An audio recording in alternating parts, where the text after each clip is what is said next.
Zero to God level अर्थात martial God space अर्थात शून्य से ईश्वर स्तर तक। अध्याय 3461 से 3463। नमस्कार, आप कहानी में खो जाएं उससे पहले चैनल को सब्सक्राइब करें और नोटिफिकेशन ऑन करें। धन्यवाद। इस स्तर पर स्तरों को छोड़ना लगभग असंभव था। ऐसा इसलिए था क्योंकि वे कारक जो किसी को स्तर छोड़ने की अनुमति दे सकते थे, इस दायरे में मौजूद नहीं थे। ये सभी रहस्यमय अंतरिक्ष द्वारा निकाले गए थे। अन्यथा ये जीवेन को नहीं पता होता कि इसका इस्तेमाल इस तरह किया जा सकता है। हालांकि सातवीं धातु पैतृक क्यूई के मामले से ये जीवेन ने अपनी ताकत बढ़ाने का एक और तरीका भी खोजा। जैसे जैसे समय धीरे धीरे महान सर्वनाश के करीब आता गया, वे प्राचीन युग और अधिक पागल होते गए। वे जीवित रहने के अलावा किसी अन्य कारण से फॉर्चून दिव्य राजवंश को नष्ट करना चाहते थे। वर्तमान शांति केवल शक्ति संचय के लिए थी। इससे पहले केवल कुछ ही कारक थे जो लोगों को अपने साधना स्तर को पार करने की अनुमति दे सकते थे। उनमें से एक उत्कृष्ट युद्ध कौशल में महारत हासिल करना था। हालांकि इस क्षेत्र में कौन किससे कमजोर था, किसने सैकड़ों लड़ाइयों का अनुभव नहीं किया है और लाशों के पहाड़ों और खून के समुद्र से बाहर नहीं निकला है। यहाँ तक कि अधिकांश ग्रीनहाउस में उगाए गए फूलों को भी युद्धों में समान रूप से अनुभव किया गया था। बिना किसी अपवाद के उन सभी ने विजय का अपना मार्ग स्वयं बनाया था। ये भेद करना बहुत कठिन था कि कौन श्रेष्ठ है और कौन निम्न है। वह इसका उपयोग सातवें धातु युग के कई कानूनों के रहस्यों को समझने के लिए भी कर सकता था। हालांकि सातवां धातु युग नष्ट हो गया था, फिर भी यह एक शक्तिशाली सभ्यता थी जो एक समय दुनिया पर हावी थी। इसकी अपनी खूबियां होनी चाहिए। यदि ये जीवेन इसे पूरी तरह से समझ सके तो फॉर्चून डिवाइन मोनार्क के स्तर तक पहुंचना मुश्किल नहीं होगा। कम से कम वह कई प्राचीन युगों पर प्रभुत्व स्थापित करने में सक्षम होगा। उस समय सातवीं धातु पैतृक क्यूई के साथ मिलकर जो उसके शरीर में एकीकृत हो गई थी, वह पांचवें दायरे के दिव्य मास्टर के खिलाफ लड़ने में सक्षम होगा। यहाँ तक कि शीर्ष पांचवें क्षेत्र के दिव्य गुरु भी उसे मारने में सक्षम नहीं होंगे। वहाँ उसका परिवार, उसका प्रेमी और उसका सब कुछ था। वह इसे ऐसे ही जाने नहीं दे सकता था। हालांकि ऐसा लग रहा था कि सर्वनाश अभी भी बहुत दूर है, फिर भी वह अनंत काल के लिए योजना न बनाने, एक पल के लिए भी योजना न बनाने के सिद्धांत को समझता था। सब कुछ यथाशीघ्र तैयार करना था। अंत में जितना अधिक समय लगा, उसके लिए उतना ही कम समय बचा था। इसके बजाय उसे अपने स्वयं के महान मार्ग को समझना होगा। उसे एक ऐसी सड़क पर चलना था जिस पर पहले कभी कोई नहीं चला था और कोई भी उसका अनुसरण नहीं करेगा। उसे अनंत महान पथ के अंत की ओर एक समय में एक कदम उठाना था। एक बार जब वह चौथे क्षेत्र के शिखर पर पहुंच गया, तो ये जीवेन पांचवें क्षेत्र के स्वामी के खिलाफ लड़ने के लिए सातवीं धातु पैतृक क्यूई के शोधन पर भरोसा कर सकता था। उसकी युद्ध शक्ति स्तरों को पार करने के लिए पर्याप्त थी। इस गेंग मेटल पैतृक क्यूई के चमत्कार स्वाभाविक रूप से बिना कहे ही रह गए।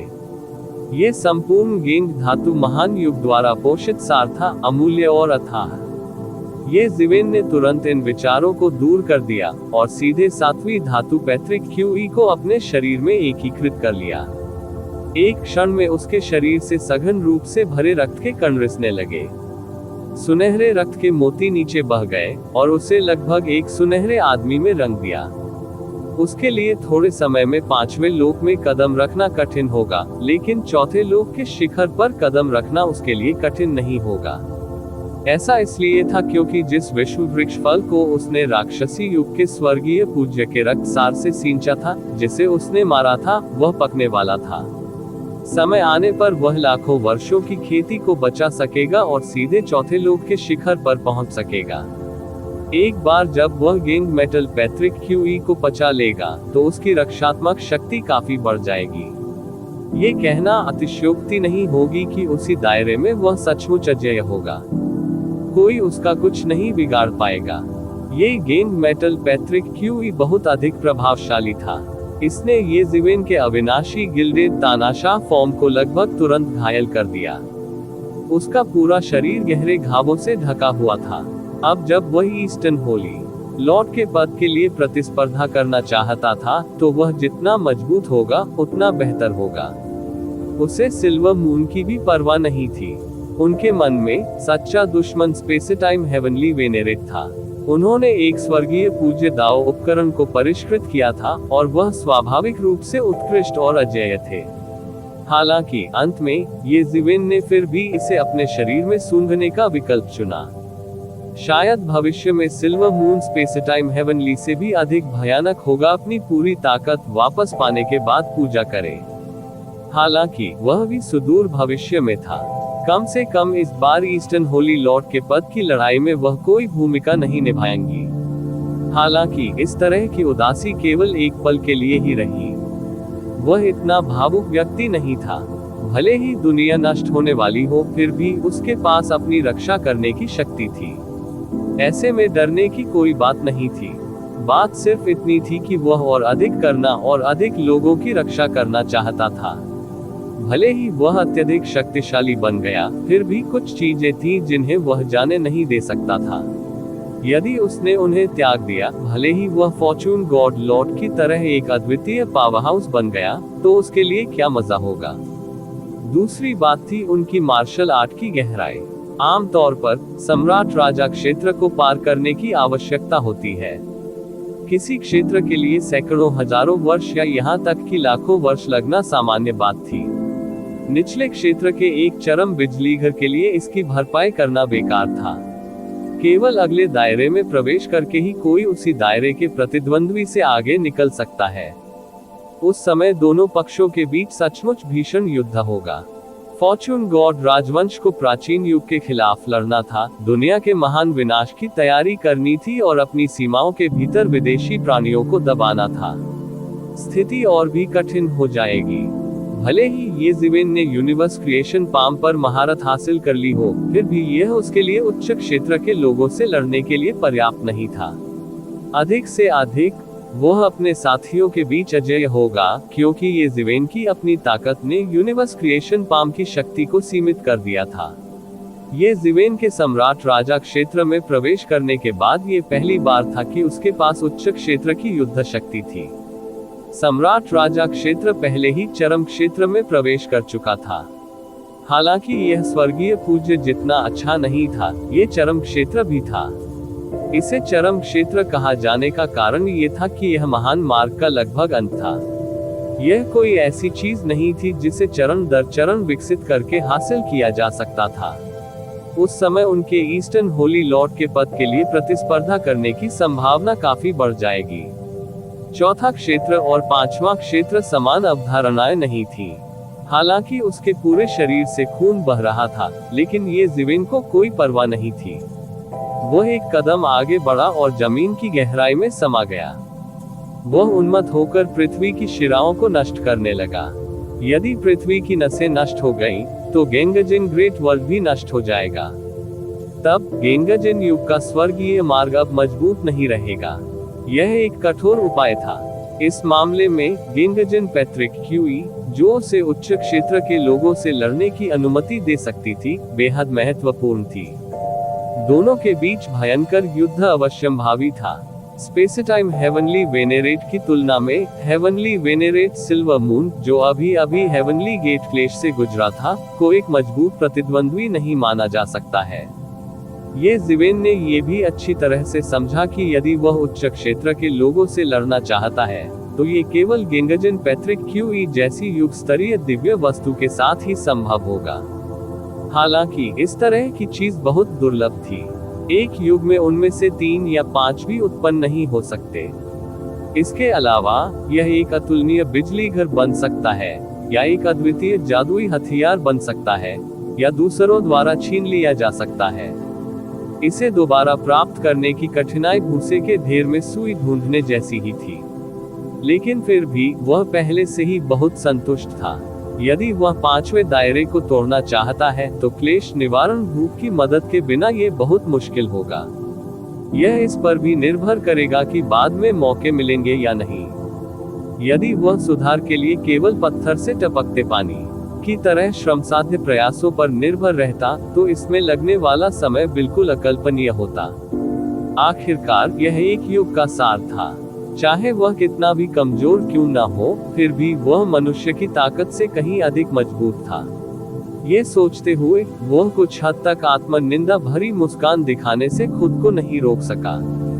जब से उन्होंने इस दुनिया में पुनर्जन्म लिया, तब से वह लगातार संघर्ष कर रहे थे और ऊपर चढ़ रहे थे। वह जीवित रहना चाहता था और बहुत आगे जाना चाहता था, लेकिन ऐसा लग रहा था जैसे इसका कभी अंत नहीं होगा। उन्होंने इस बिंदु तक खेती की थी और दुनिया भर में लंबे समय तक जीवित रहे, लेकिन उससे क्या फायदा हुआ? यहाँ तक कि दुनिया भी नष्ट होने वाली थी, तो फिर वो लोग कैसे थे? ब्रह्मांड निर्माणी जीवेन ने अब जो स्लैश प्रदर्शित किया है, उसकी तुलना निश्चित रूप से भाग्य स्वर्गीय प्रभु के शिखर से नहीं की जा सकती। हालांकि इसे ये जीवेन के अपने दायरे और समझ से नीचे खींच लिया गया था। यूनिवर्स क्रिएशन पाम अभी भी ये जीवेन का छिपा हुआ तुरुप का पत्ता था। यह एक तुरुप का पत्ता था जो एक झटके से ब्रह्मांड का निर्धारण कर सकता था। जहां तक दैवीय गुप्त पुस्तिकाओं की बात है, इनमें से किस सम्राट लॉर्ड ने दैवीय गुप्त पुस्तिकाएं नहीं बनाई? मूल रूप से सम्राट लॉर्ड स्तर से नीचे की अद्भुत मार्शल तकनीकें यहाँ बहुत सामान्य थी। अपने क्षेत्र को उन्नत करने के लिए यत्नपूर्वक साधना करने के अतिरिक्त इस अत्यंत दुर्लभ युग स्तरीय दिव्य वस्तु को प्राप्त करना भी एक उपाय था। ये कठिन था, लेकिन इसका मतलब यह नहीं कि यह असंभव था। दूसरे शब्दों में, यूनिवर्स क्रिएशन पाम की शक्ति उपयोगकर्ता की ताकत पर निर्भर करती थी। यूनिवर्स क्रिएशन पाम जिसे ये जीवेन ने सम्राट लॉर्ड स्तर पर इस्तेमाल किया था, उसकी तुलना स्वर्गीय लॉर्ड स्तर से नहीं की जा सकती। अगर ये जीवेन भी इसे सहन नहीं कर सका, तो ये कल्पना की जा सकती है कि अगर यह कोई और होता, तो शायद वे मौके पर ही विस्फोट कर देते। हालांकि क्योंकि यह कठिन था, एक बार जब शोधन सफल हो गया, तो उसकी ताकत में भी काफी सुधार होगा और वह अपने दायरे से परे भी लड़ सकता था। उस समय ये जीवेन, जो पूर्वी हेवनली लॉर्ड के पद के लिए प्रतिस्पर्धा करना चाहते थे, स्वाभाविक रूप से स्पेस टाइम हेवनली लॉर्ड का सामना करेंगे। संक्षेप में कहें तो ये भी एक रास्ता था। जब से ये जीवेन को एपोच बैटलफील्ड के बारे में पता चला, तब से उसे संकट का गहरा एहसास हो गया था। मून सिटी के टूटने से उसे ऐसा महसूस हुआ कि कोई तूफान आने वाला है। स्पेस टाइम हेवनली लॉर्ड के पास पूर्व, दक्षिण, पश्चिम और पश्चिम हेवनली लॉर्ड्स के बारे में कोई विचार नहीं था, बल्कि मध्य हेवनली लॉर्ड के पद के लिए लड़ने का कारण यह नहीं था कि वह बहुत जिद्दी थे, बल्कि इसलिए क्योंकि वह समझते थे कि कोई भी नहीं पूर्व, दक्षिण, पश्चिम के स्वर्गीय प्रभुओं से निपटना आसान था। हर चीज की एक कीमत होती थी। इतनी आसानी से कुछ पूरा करना असंभव था। ठीक वैसे ही जैसे चौथा क्षेत्र और तीसरा क्षेत्र दो अलग अलग अवधारणाएं थी। यदि पूर्वी स्वर्गीय भगवान मध्य स्वर्गीय भगवान बनने में सफल हो गए, तो स्पेस टाइम हेवनली भगवान की योजना पूरी तरह से ध्वस्त हो जाएगी। फिर वह दूसरे सर्वश्रेष्ठ के लिए समझौता करेगा और पूर्वी स्वर्गीय भगवान की स्थिति का पीछा करेगा।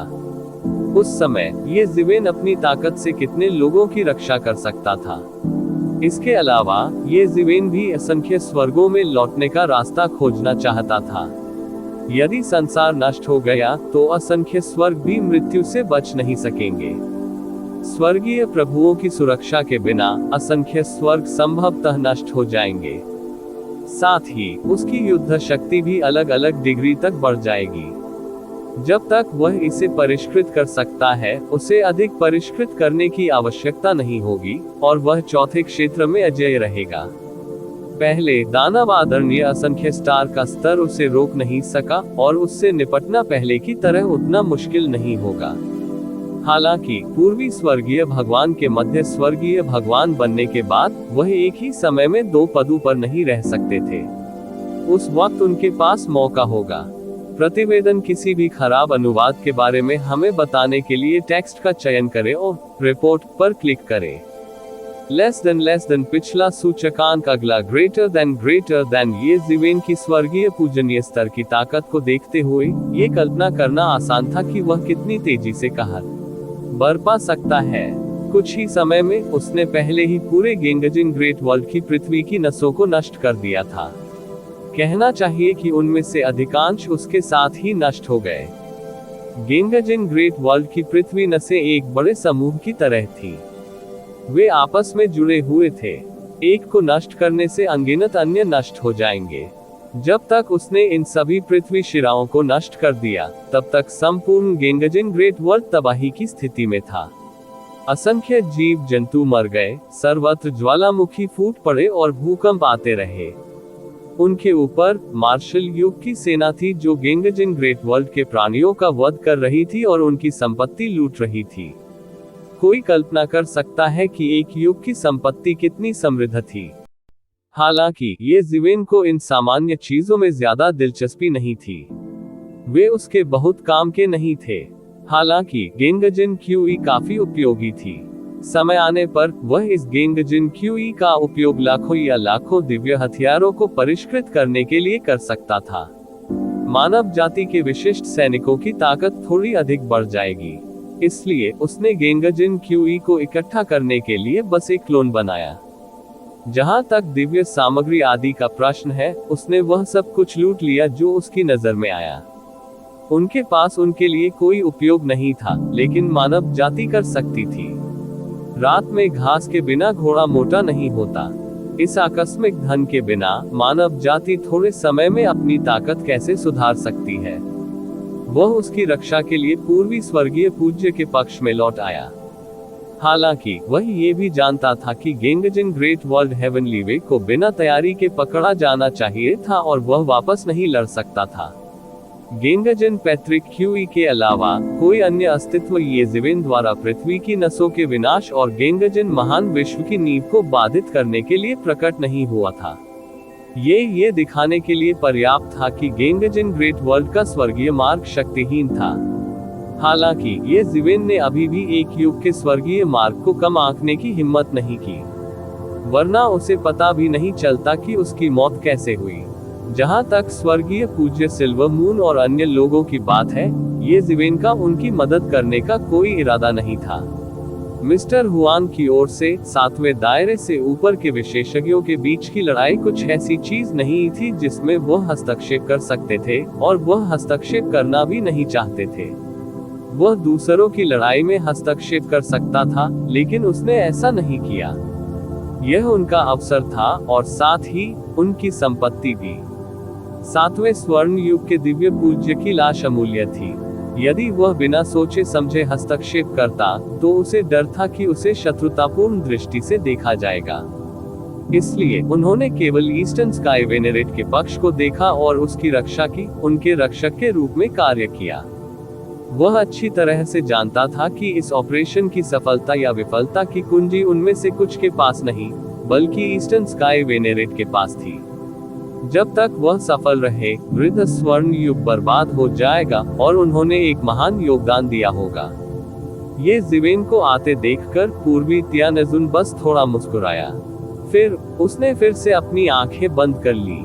उन्होंने कुछ नहीं कहा, लेकिन दोनों के बीच पहले से ही एक मौन समझ थी। स्वाभाविक रूप से वे पहले से ही जानते थे कि ये ज़िवेन सफल हो गया था।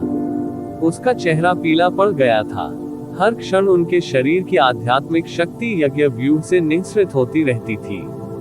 हालांकि वह बेहद अमीर था और इस खपत को झेल सकता था, अन्यथा उसका रक्त सार इस यज्ञ व्यूह में पूरी तरह समा जाता और वह एक सूखी लाश बन जाता। यदि वह स्वर्गीय मार्ग के लिए बलिदान देना चाहता था, तो कीमत चुकाए बिना ये कैसे किया जा सकता था। ये ज़िवेन क्रॉस लेग करके बैठी और दुनिया के बदलावों को महसूस किया। उसके मन में अंतहीन आक्रोश उमड़ पड़ा। ऐसा कैसे नहीं हो सकता? उसने वृद्ध स्वर्ण युग की सारी आशाओं को नष्ट कर दिया था। सभी जीव जंतु, पहाड़, नदियां और वे सभी चीजें जो नष्ट हो गई थी। ये सारी नाराजगी ये ज़िवेन के मन में घर कर गई। यदि यह एक सामान्य व्यक्ति होता, तो एक स्वर्गीय पूज्य भी इसका सामना नहीं कर पाता और मौके पर ही पागल हो जाता।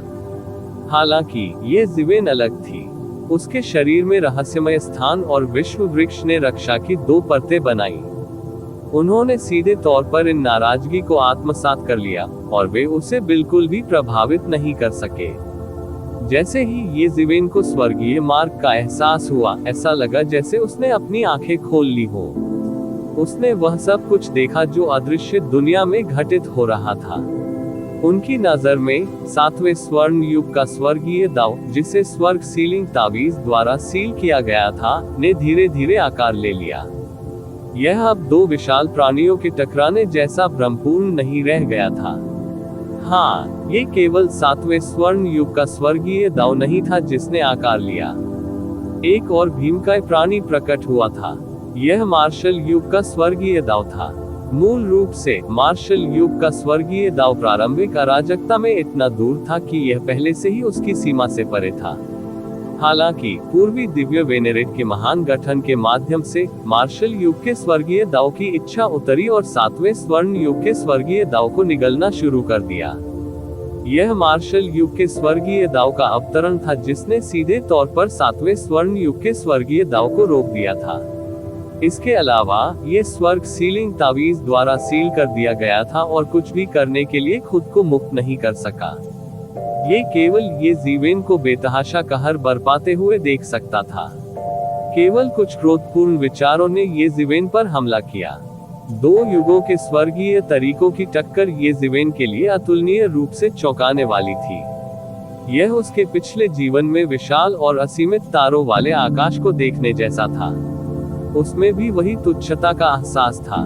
भले ही वह तियानजुन बन गया था, फिर भी वह स्वर्गीय मार्ग के सामने महत्वहीन लग रहा था। की टक्कर दो युगों के टकराव और स्वर्गीय मार्ग की तरंगों के प्रसार से उत्पन्न होने वाले कानून वर्तमान ये जीवेन के लिए बस अकल्पनीय थे। उसके लिए कई लाभ थे।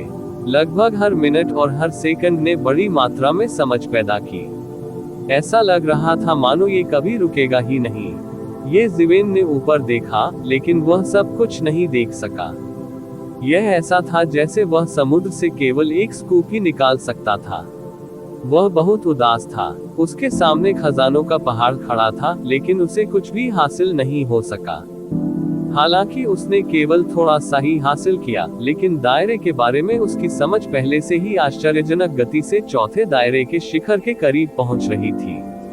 जब तक उसने चौथे क्षेत्र के शिखर से मेल खाने के लिए पर्याप्त शक्ति जमा कर ली, वह पहले से ही चौथे क्षेत्र के शिखर पर एक विशेषज्ञ होगा। हालांकि ये जीवेन हार मानने को तैयार नहीं थी। उसने अपने दांत भींच लिए और सीधे अपने शरीर के भीतर रहस्यमय स्थान का उपयोग किया, और उसने दो स्वर्गीय दाव विशेषज्ञों के बीच लड़ाई के दृश्य की नकल करना शुरू कर दिया। उसे वह सब कुछ याद नहीं रहा जो उसने देखा था। उसने जो कुछ भी देखा था वह सब समझ गया था, और वह सब कुछ पूरी तरह से भूल गया था जो उसे समझ में नहीं आया था। दरअसल उसे समझ ही नहीं आया कि क्या हुआ था। सब कुछ बहुत अस्त व्यस्त था। जहां तक उन चीजों की बात है जो वह भूल गया था, जब तक वह इसे पूरी तरह से समझ सकता था, वह लापरवाही से थोड़ा सा बाहर निकाल सकता था और एक संप्रभु भगवान बना सकता था। जब ये जीवेन ने ये देखा तो वह कैसे व्यथित महसूस नहीं कर सकता था। इसलिए वह रहस्यमय स्थान का उपयोग केवल इसे कॉपी करने और रिकॉर्ड करने के लिए ही कर सकता था। रहस्यमय जगह ने ये जीवेन को निराश नहीं किया। इसने वास्तव में दो युगों के बीच टकराव के दृश्य को दर्ज किया। हालांकि इसने दृश्य को केवल 15 मिनट के लिए ही रिकॉर्ड किया, फिर ये रुक गया, क्योंकि उसके शरीर में अधूरी किंग लेवल ड्रैगन नास, जो मूल रूप से रहस्यमय अंतरिक्ष को ऊर्जा प्रदान करती थी, इस पागल उपभोग में पूरी तरह से शून्य में बदल गई थी। दो स्वर्गीय तरीकों के बीच लड़ाई को रिकॉर्ड करने की खपत बहुत भयानक थी।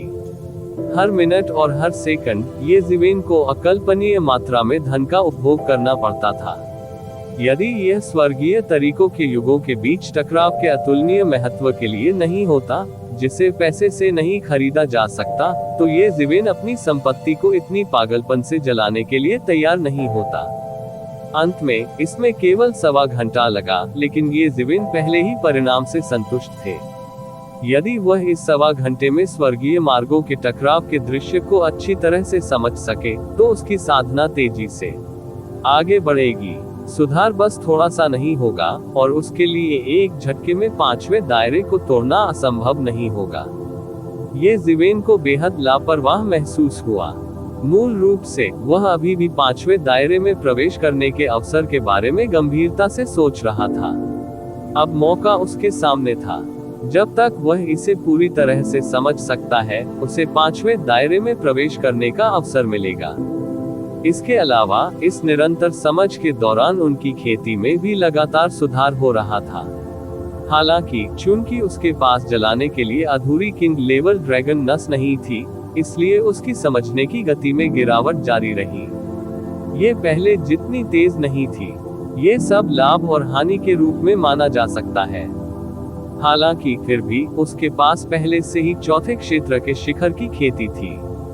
जब तक उसने विश्व वृक्ष फल को निगल लिया, उसके पास वास्तव में चौथे क्षेत्र के शिखर की मार्शल आर्ट और युद्ध शक्ति होगी। जब ये ज़िवेन समझ रही थी, दोनों युगों के बीच टकराव अंततः समाप्त हो गया। 7वें स्वर्ण युग का स्वर्गीय मार्ग मूलतः कमजोर था। हालांकि माना जाता है कि मार्शल युग का स्वर्गीय मार्ग एक लंबी यात्रा पर गया था और अपनी सारी शक्ति नहीं ला सका, फिर भी यह 7वें स्वर्ण युग के स्वर्गीय मार्ग को हराने के लिए पर्याप्त था। यह उल्लेख करने की आवश्यकता नहीं है कि यह अभी भी सीलबंद था। इसके अलावा 7वीं स्वर्ण महान दुनिया, जहां ये स्थित थी, भी नष्ट हो गई। ये लंबे समय से मान्यता से परे कमजोर हो चुका था। अंततः 10 दिनों और 10 रातों तक लड़ने के बाद वह स्वर्गीय मार्ग को पराजित नहीं कर सका और निगल लिया गया। जैसे ही 7वें स्वर्ण युग को मार्शल युग ने निगल लिया, ये ज़िवेन को स्पष्ट रूप से महसूस हुआ कि क्षेत्रों के बीच की बाधा काफी हद तक ढीली हो गई है। उसे लगा कि यह स्वर्गीय मार्ग है बहुत अधिक विशाल और भव्य हो गया था। वह तुरंत समझ गया कि यह वही था जिसका उल्लेख पूर्वी भिक्षु ने पहले किया था। मार्शल युग ने और अधिक स्वर्गीय तरीकों को निगल लिया था। इसका महान मार्ग अधिक पूर्ण और मजबूत हो गया था। फिर स्वर्गीय मार्ग के तहत खेती करने वालों के लिए कई लाभ होंगे। सबसे बड़ा फायदा ये हुआ कि वहाँ बहुत सारे विशेषज्ञ होंगे। मूल रूप से दायरे से बाहर निकलना बहुत कठिन होगा, लेकिन अब ये बहुत आसान होगा। फॉर्चून क्रिएशन हेवनली मोनार्क ने यहाँ तक अनुमान लगाया कि यदि मार्शल युग सभी प्राचीन युगों को निगल सकता है, तो यह एक अभूतपूर्व क्षेत्र के लिए अत्याचारी बन जाएगा। यह न केवल अनंत काल तक अस्तित्व में रह सकेगा, बल्कि इसका ग्रेट दाव भी अनंत काल तक पूर्ण होगा। ऐसा कहा गया था कि स्वर्गीय दाव के तहत बिजलीघर भी दिखाई देंगे। संप्रभु सम्राट और अन्य शक्तिशाली लोग बस एक नदी में काप की तरह होंगे, और स्वर्गीय आदरणीय हजारों की संख्या में दिखाई देंगे। हालांकि यह अटकलें महज अटकलें थी। सभी प्राचीन युगों को निगलना असंभव था। यहाँ तक कि फॉर्चून क्रिएशन स्वर्गीय भगवान भी ऐसा नहीं कर सके, उन्हें तो छोड़ ही दे। आखिरकार मैं सफल हुआ। ईस्टर्न वेनेरेट ने अंततः राहत की सांस ली। 10 दिन और 10 रातों के बाद उसने सारी संपत्ति अपने ऊपर खर्च कर ली। अब आखिरकार वह सफल हो गया। प्रतिवेदन किसी भी खराब अनुवाद के बारे में हमें बताने के लिए टेक्स्ट का चयन करें और रिपोर्ट पर क्लिक करें।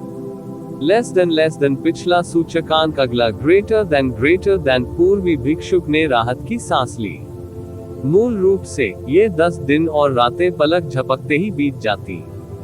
हालांकि यज्ञ समारोह की अध्यक्षता करने के ये 10 दिन और रातें लाखों वर्षों, यहाँ तक कि लाखों वर्षों की तरह महसूस हुई। हर मिनट और सेकंड एक साल जैसा, एक तरह की यातना जैसा महसूस हो रहा था। ऐसा इसलिए था क्योंकि उसने स्वर्गीय दाव की बलि देने की कठिनाई को कम करके आंका था। ये कठिनाई कोई ऐसी चीज नहीं थी जिसकी कोई सामान्य व्यक्ति कल्पना कर सकता हो। वह तैयार नहीं था, इसलिए वह उसके बाद हर मिनट और सेकंड के लिए खुद को रुकने के लिए मजबूर कर रहा था। उसे ये भी विचार था कि यदि वह इसे पूरा नहीं कर सका तो वह क्या करेगा। ऐसा इसलिए था क्योंकि यह असंभव नहीं था। यदि मार्शल युग तब तक नहीं चल सका जब तक कि 7वें धातु युग ने मार्शल युग को निगल नहीं लिया, तो परिणाम अकल्पनीय होंगे। जब 7वें धातु युग के स्वर्गीय दाव ने मुक्त होकर उन्हें निशाना बनाया, तो मार्शल युग की सेना समाप्त हो जाएगी। यहाँ तक कि कुछ स्वर्गीय पूज्य भी बेदाग बच नहीं पाएंगे। दुनिया ढह रही थी। ये पृथ्वी के ढहने के दृश्य से अलग था जब ये जीवन ने पृथ्वी की नसों को नष्ट कर दिया था। इस बार दुनिया पूरी तरह से ढह रही थी। स्वर्ग का रास्ता निकल जाने के बाद दुनिया पागलों की तरह ढहने लगी। जगह इंच दर इंच ढहने लगी। पहाड़ और नदियां, सुनामी, आकाश और पृथ्वी, तारे, सब कुछ इंच दर इंच ढह रहा था। ऐसी परिस्थिति में सामान्य जीव जंतु जीवित नहीं रह पाते। ईस्टर्न वेनेरेट ने तुरंत ही मार्शल एपोच की सेना को 7वें मेटल ग्रेट वर्ल्ड से हटने का आदेश भेज दिया। 7वीं धातु महान दुनिया पूरी तरह से ढहने वाली थी। ऐसी परिस्थिति में कोई भी जीवित प्राणी जीवित नहीं रह सकता। ये जीवेन को कोई परवाह नहीं थी। ढहती हुई जगह चाहे कितनी भी विनाशकारी क्यों न हो, वह उसके भौतिक शरीर को नहीं तोड़ सकती थी। भले ही वह 7वीं धातु पैट्रिक क्यूई के साथ विलय नहीं हुआ था, यह इस युग के पतन की विनाशकारी शक्ति का विरोध करने के लिए पर्याप्त था। वह जहां भी गए, अंतरिक्ष स्थिर हो गया और 7वें धातु महान विश्व के साथ नष्ट नहीं हुआ। यह आपदा के बीच एक शुद्ध भूमि की तरह था। क्या ये दुनिया के महाविनाश का मंजर है? ये जीवेन ने अपने सामने चौंकाने वाला दृश्य देखा। हालांकि यह कहा गया था कि एक दिव्य गुरु के पास एक दुनिया को नष्ट करने की क्षमता थी, उस तरह का विनाश केवल दुनिया को टुकड़ों में ही तोड़ सकता था। हालांकि उसके सामने सब कुछ नष्ट हो रहा था। सारा स्थान, समय, नियम, पर्वत और नदियां, सूर्य और चंद्रमा नष्ट हो रहे थे। इंच दर इंच सब कुछ ध्वस्त हो गया और परमाणुओं में बदल गया और प्रारंभिक अराजकता में लौट आया। संसार में इससे अधिक भयानक कुछ भी नहीं था। जीवन और मृत्यु के बीच बड़ा आतंक था। हजारों वर्षों के बाद ये जीवेन को एक बार फिर इस वाक्य की सच्चाई का एहसास हुआ। एक युग की मृत्यु की तुलना में किसी प्राणी की मृत्यु कुछ भी नहीं थी। यह नहीं था बिल्कुल तुलनीय। यहाँ तक कि स्वर्गीय दाव भी मृत्यु से डरते थे, सामान्य जीवित प्राणियों की तो बात ही छोड़ दे। नहीं, दुनिया के महाविनाश का मंजर तो इससे 10,000 गुना ज्यादा भयानक है। पूर्वी भगवान की आवाज ये जीवेन के कानों तक पहुंची। अगर यह सचमुच सर्वनाश होता, तो हमारी खेती के साथ भी हम इसे इतनी आसानी से नहीं देख पाते। उस समय हमें भी जीवित रहने के लिए संघर्ष करना पड़ता। यह इतना आसान है, लेकिन यह इतना भयानक है। पूर्वी वेनेरेट मुस्कुराया, लेकिन उसकी आवाज में कड़वाहट का संकेत था। परमोत्कर्ष की तलाश एक ऐसी चीज है जो मैं तब से कर रहा हूं जब से मैंने साधना के पथ पर कदम रखा है। लेकिन अब मैं अभी भी परात्परता के पथ पर हूँ। ये जीवेन ने सिर हिलाया। जब उन्होंने पहली बार साधना के पथ पर कदम रखा, तो उन्होंने लोगों को पौराणिक दीर्घायु के बारे में बात करते सुना था। हालांकि दीर्घायु प्राप्त करने के लिए सर्वोच्च सम्राट का मार्ग अभी भी बाकी था। सम्राट बनने के बाद दुनिया के महान विनाश से उबरने और जीवित रहने का रास्ता खोजने की अभी भी आवश्यकता थी। यह अंतहीन था और कोई नहीं जानता था कि यह कब खत्म होगा। अगर यह मामला सफल हो गया तो मैं अपनी स्थिति से नहीं भागूंगा। आपको लाभ की भी कमी नहीं होगी। ईस्टर्न वेनेरेट ने ये जीवेन की ओर देखा और कहा, मुझे अश्लील बातें करने के लिए दोषी मत ठहराओ। मैं विनम्र नहीं होना चाहता। यह एक जीत की स्थिति है। ये जीवेन ने सिर हिलाया और ईस्टर्न वेनेरेट की बातों से सहमति भी जताई। वे एक मजबूत गठबंधन थे और यह एक जीत की स्थिति थी।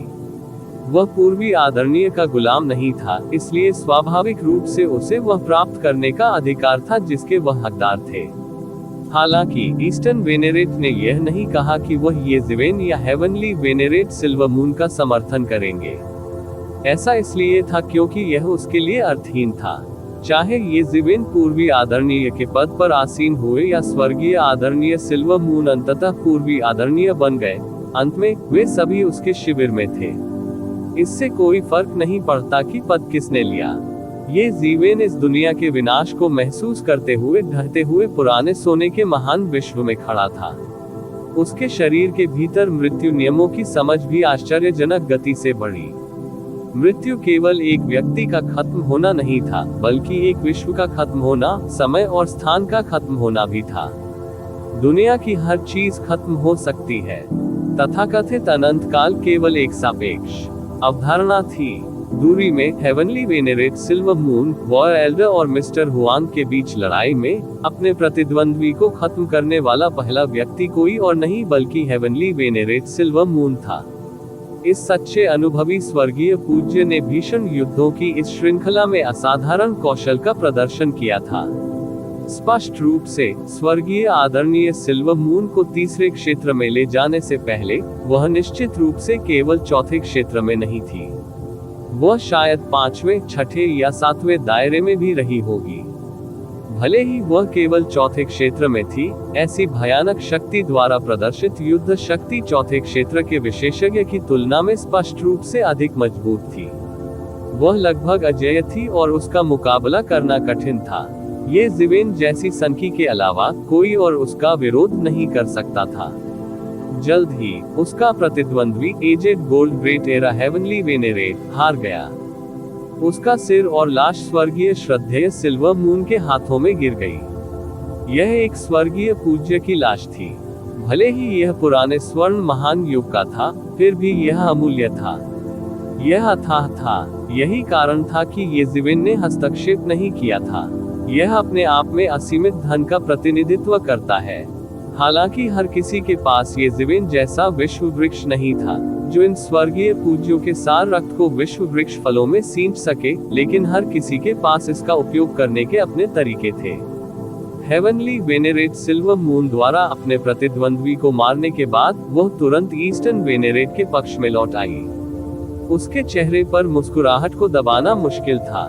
ईस्टर्न वेनेरेट का एजेड गोल्ड ग्रेट एरा के हेवनली वे के लिए सफल बलिदान भी उनके लिए एक बड़ा लाभ था। भले ही वह पूर्वी आदरणीय के पद पर आसीन हो सके, ये लाभ अपरिहार्य थे। हेवनली वेनेरेट सिल्वर मून के बाद वॉर वेनेरेट ने अंततः निम्नलिखित लड़ाई में बढ़त हासिल कर ली। हालांकि पुराने स्वर्ण महान युग के स्वर्गीय मार्ग को मूल रूप से सील कर दिया गया था, फिर भी ये पुराने स्वर्ण महान युग को बनाए रखने के लिए कुछ शक्ति खींच सकता है। इन वृद्ध स्वर्ण महान युग स्वर्गीय पूज्यों को भी समर्थन प्राप्त हो सकता है। हालांकि के विनाश के साथ वृद्ध स्वर्ण महान युग उनके पास अब समर्थन नहीं था। दरअसल समर्थन न मिलने के कारण वे और कमजोर होते जाएंगे। उनकी रक्षा करने वाली रहस्यमय शक्ति पहले ही खत्म हो चुकी थी। ऐसी परिस्थितियों में वे मार्शल युग के स्वर्गीय पूज्य के साथ कैसे प्रतिस्पर्धा कर सकते थे। बहुत जल्द युद्ध के नायक ने उन्हें मारने के लिए इस अवसर का लाभ उठाया। वॉर वेनेरेट के लिए अद्वितीय भयानक चालों की एक श्रृंखला शुरू हुई, जिसने सीधे तौर पर वृद्ध स्वर्ण महान युग के स्वर्गीय वेनेरेट को मार डाला। वॉर वेनेरेट के लौटने के बाद सभी की निगाहें एडमेंटाइन पूर्वज सम्राट और मिस्टर हुआन के बीच की लड़ाई पर टिक गईं। महाविनाश की पृष्ठभूमि में दोनों का युद्ध अतुलनीय भीषण था। उन दोनों ने पहले से ही वृद्ध स्वर्ण महान युग के नियमों को अकल्पनीय स्तर तक विकसित कर लिया था। हालांकि वे अंततः दो पूरी तरह से अलग अलग रास्तों पर चले, लेकिन इससे उन्हें शिखर तक पहुंचने में कोई बाधा नहीं आई। नियमों की एक आकस्मिक लहर किसी आकाशगंगा को आसानी से चकनाचूर कर सकती है। हालांकि इन दोनों के हमलों से पहले ये सिर्फ बच्चों का खेल था। पूर्वी स्वर्गीय पूज्य के अलावा उपस्थित किसी भी स्वर्गीय पूज्य के पास एडमेंटाइन पूर्वज सम्राट और मिस्टर हुआन की तुलना में खेती नहीं थी। असंख्य विशाल तारे टुकड़े टुकड़े हो गए। एक के बाद एक आकाशगंगाएं हमेशा के लिए धूल में बदल गईं। वे पुराने स्वर्ण महान युग के विनाश की ताकत से नष्ट नहीं हुए थे। इसके बजाय वे दोनों के बीच लड़ाई के सदमे से नष्ट हो गए। बूम! मिस्टर हुआंग ने लापरवाही से एक दाव टूल को नष्ट कर दिया। हालांकि यह केवल संप्रभु सम्राट स्तर के दाव उपकरण का विस्फोट था, फिर भी इसकी शक्ति भयावह थी। सदमे की लहर मिस्टर हुआंग पर गिरी, जिससे उनका खून बहने लगा। भीषण युद्धों की इस श्रृंखला में वह एक या दो से अधिक बार घायल हुए थे। उनकी खेती एडमेंटाइन पूर्वज सम्राट के समान थी, इसलिए उन्हें इतनी दयनीय स्थिति में नहीं होना चाहिए था। हालांकि ऐसा लग रहा था कि वह पागल हो गया है। वह अपनी छोटी छोटी बहन, जिससे वह बेहद प्यार करता था, का बदला लेना चाहता था। उन्होंने अपने जीवन की परवाह किए बिना सभी प्रकार की अनूठी तकनीकों का प्रदर्शन किया, क्योंकि उनके पास आत्मविश्वास, समर्थन और पूर्वी स्वर्गीय पूज्य व्यक्ति उनके पीछे खड़े थे। उसके लिए डरने की कोई बात नहीं थी। हालांकि एडमेंटाइन पूर्वज सम्राट ने अपना जीवन दांव पर नहीं लगाया। वह अच्छी तरह से जानता था कि यद्यपि यह पुराने स्वर्ण महान युग का क्षेत्र था, लेकिन स्वर्ग सीलिंग तावीज द्वारा सील किए गए स्वर्गीय कानून उसे ज्यादा मदद नहीं दे सके। अगर वह यहाँ मिस्टर हुआंग से लड़ता तो उसके लिए मौत से बचना मुश्किल होता। उन्होंने दूर के प्राचीन स्वर्ण महान युग में भी पूर्वी स्वर्गीय पूज्य की प्रसिद्धि के बारे में सुना था। वह फॉर्चून डिवाइन राजवंश के कुछ शक्तिशाली लोगों में से एक था। उसने युद्ध के मैदान में प्राचीन काल के अनगिनत विशेषज्ञों को मार डाला था। केवल उसके अस्तित्व ने ही उसे उत्पीड़न की भारी भावना से भर दिया। उन्हें इसी अंतर्ज्ञान पर सबसे अधिक भरोसा था। यह एक पावरहाउस का अंतर्ज्ञान था और यह किसी भी अन्य निर्णय से अधिक विश्वसनीय था। इसलिए उसे ईस्टर्न हेवनली वेनेरेट के आश्चर्यजनक हमले से निपटने के लिए कुछ ताकत बचानी पड़ी। हालांकि वह जानता था कि इसकी संभावना नहीं थी, फिर भी उसे इससे सावधान रहना था। अगर यह सच हुआ तो वह मर जाएगा। इसलिए मिस्टर हुआंग का सामना करते समय जो अपनी जान की बाजी लगाकर लड़े, वह पूरी तरह से नुकसान में थे। पहल वापस लेने का कोई रास्ता नहीं था, क्योंकि उसमें अपनी जान की बाजी लगाकर लड़ने का साहस नहीं था। सुनहरा रक्त नीचे की ओर बह रहा था, मानो वह आसपास के वृद्ध गोल्ड क्यूई में विलीन हो गया हो। उसका हृदय क्रोध से जल उठा, विशेषकर जब उसने देखा कि यहाँ तक कि प्राचीन स्वर्ण युग के स्वर्गीय कानून की भी बलि चढ़ा दी गई थी, और यहाँ तक कि प्राचीन स्वर्ण युग की महान दुनिया भी विनाश में गिर गई थी। उनकी नींव सहित उनके पास जो कुछ भी था वह नष्ट हो गया था। यहाँ तक कि अगर वह युद्ध के मैदान से भाग भी गया तो वह एक आवारा कुत्ता बन जाएगा और जीवन भर डर में रहेगा, क्योंकि उसने अपनी नींव खो दी थी। देखो, क्या ये वही परिणाम है जो आप चाहते थे? क्या आप वास्तव में प्राचीन स्वर्ण महान युग से इतनी नफरत करते हैं? एडमेंटाइन पूर्वज सम्राट दहाड़ उठा। उसके शरीर में जादुई शक्ति चरम सीमा तक भड़क उठी। प्रतिवेदन किसी भी खराब अनुवाद के बारे में हमें बताने के लिए टेक्स्ट का चयन करें और रिपोर्ट पर क्लिक करें।